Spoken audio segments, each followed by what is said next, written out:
In this video, we're going to be analyzing an odd meter etude. This is going to be looking at a tune that was written over the top of T for 2, but done in 5/4 time.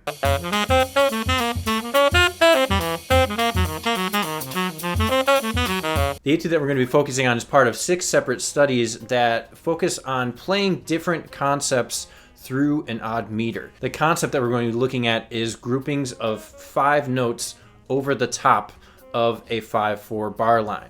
This might sound a little bit complicated at first, but I guarantee you by the end of this video, it's going to make perfect sense and something you can think about starting to practice when you're playing in odd time signatures. The concept itself is based off of the idea that in a 5/4 time, 1, 2, 3, 4, 5, we have 2 sets of 5 eighth notes that exist within those 5 quarter notes. 1, 2, 3, 4, 5, 1, 2, 3, 4, 5. I'll count that again. You'll notice I clapped 5 times while I counted to 5 2 times within those 5 claps. 1, 2, 3, 4, 5, 1, 2, 3, 4, 5. So this whole study is going to be based off of using figures that fit into the chord progression of T for 2 in 5/4 time. Let's hear what these first 2 measures of this study sound like.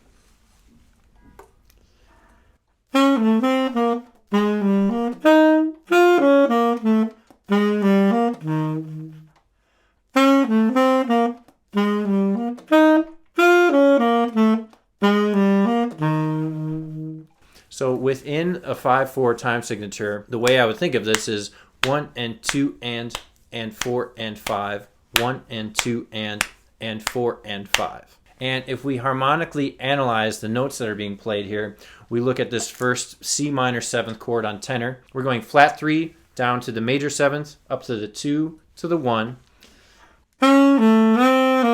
Then for the next chord, the F dominant chord, we're thinking 4, 3, 5, 1.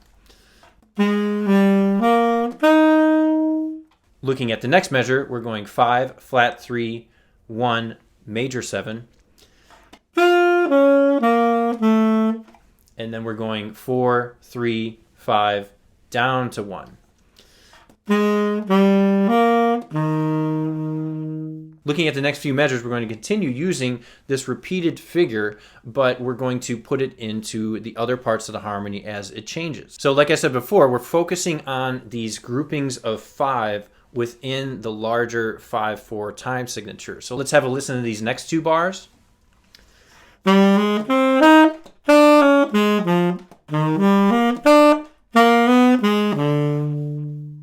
So there again, we're just outlining the harmony in a pretty clear way. Looking at this first chord, the B flat major 7th, we're going 7, 1, 3 to 5. The next chord is E flat 7, flat 9. We're using a flat 9, going to the 1, down to the 5, down to the 3. Next 2 chords.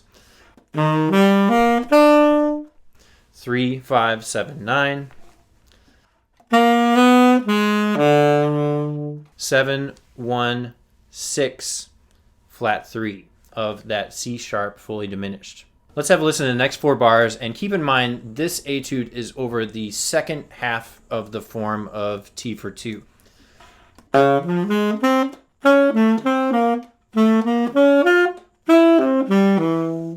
There we have a really cool sound. We're playing a D major triad over the top of an F7 chord, which highlights that flat 9, but also highlights the 13, as well as the 3rd and the flat 9 at the bottom in a really cool way. That's a sound I just love. Moving along.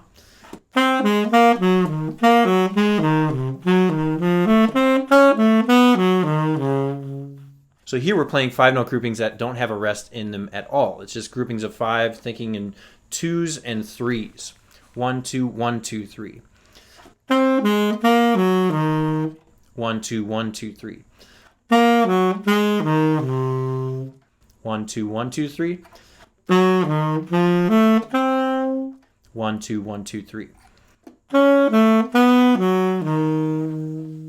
And there we're outlining a C sharp major triad using the 9th and the flat 7th as the first 2 notes before we get to that triad moving down. So you can see in these 8 bars, there's a lot of harmonic information as well as rhythmic information happening that for me, when I got these rhythms and harmonies into my playing, really changed things around for me, especially when playing and trying to solo in these odd meters. This particular study is a part of a collection that I came out with a couple years ago called A Practical Approach to Mixed Meters. This particular etude is going to be up on my website in the free section for a free download. If you get this etude on your fingers and you really enjoyed playing through it, check out the full resource, which is listed on my website. Feel free to leave a comment in the description section below. I'm super curious what people think about odd meters. Thanks so much for checking out this video. Plenty more on the way. See you soon.